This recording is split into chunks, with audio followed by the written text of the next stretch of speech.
Hi, ma'am. Hello. How was the experience? Can you please share your experience? How was Dr. Amrita during your surgery? How was the staff? Amrita ma'am is very friendly doctor. She's caring really good. ಇಲ್ಲಿ sisters ಕೂಡ ತುಂಬಾ ಚೆನ್ನಾಗಿ treat ಮಾಡ್ತಾ ಇದ್ದಾರೆ. ಇಲ್ಲಿ hospital base super ಆಗಿದೆ. Caring ಆಗಲಿ everything treat ಮಾಡೋದು ಸೂಪರ್ ಆಗಿದೆ. Really I am so happy. ಇಲ್ಲಿ ನಾನು ಆ್ಯಕ್ಚುಲಿ ಜೀವಿಕಾಗಿ ಬರೋದು ಇದು ఫస్ట్ టైం అಲ್ಲ. ನಾನು రెగ్యులర్‌గా ಬರ್ತಾ ఇర్ತೀನಿ.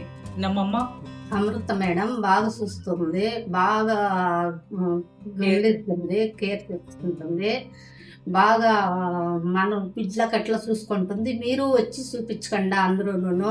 ಲ್ಯಾಪ್ರೋಸ್ಕೋಪಿ ಮಾಡಿಸಿದ್ದಾರೆ ಇಲ್ಲಿ. ಅವ್ರಿಗೆ ಯೂಟ್ರಸ್ ಪ್ರಾಬ್ಲಮ್ ಇತ್ತು. Now she is very good. Thank you Amrita ma'am.